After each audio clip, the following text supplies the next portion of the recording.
WTC basketball from the weekend front and center. That's where we're going to start. The Western Trails Conference basketball tournaments this past Friday and Saturday. Trayton-Harmon with 12 total broadcasts. That's right, 12 total between the 2 days on the TV side of things. And it wound up a pair of Bridgeport-Kimball title games. In the girls' final, Bridgeport got double-figure scoring from 4 players led by the combo of Tacey Fromm and Ella Schlutterbush.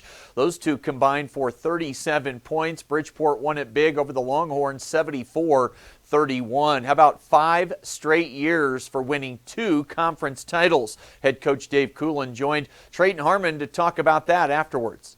Be in 2 conferences just to begin with, but it sets up our season really, really well. You know, we go through the early part. You know, we do have a holiday tournament now, but you know, it just kind of gets you into a flow of big games, and then all of a sudden you're in the postseason. So, you know, we have the SPVA for basically the end of January. 2 weeks later, we've got WTC, and then 2 weeks later, we're in sub-district. So I really like how it sets up our schedule, and you know, the kids are really, really used to the flow of tournament season basically for us. So.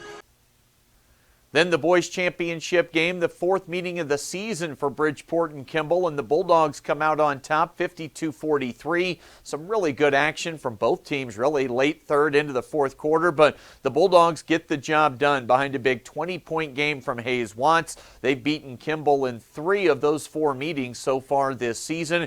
Western Trails Conference tourneys in the books for this year as Bridgeport wins a 2nd straight for the boys, and again for the girls, a 5th straight WTC championship.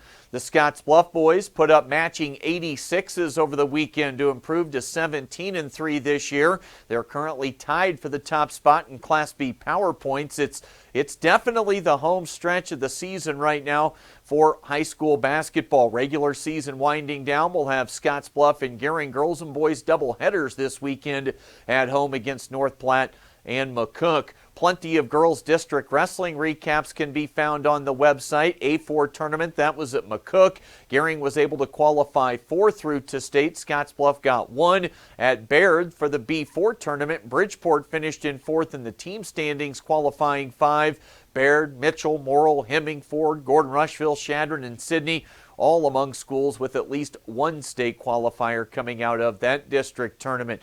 And a quick look at some Cougar athletics. There is home basketball tonight, a women's and men's doubleheader against Northeastern Junior College. We'll have those games with Chuck Schwartz on KOLT starting at 5:15 for the pregame show. The baseball and softball teams both splitting 4-game opening weekend slates. The baseball team 2-2 after games against New Mexico Military Institute, and the women split softball doubleheaders with Ranger and Cisco colleges. That's the latest today. From right here at the Sports Desk, I'm Chris Cottrell.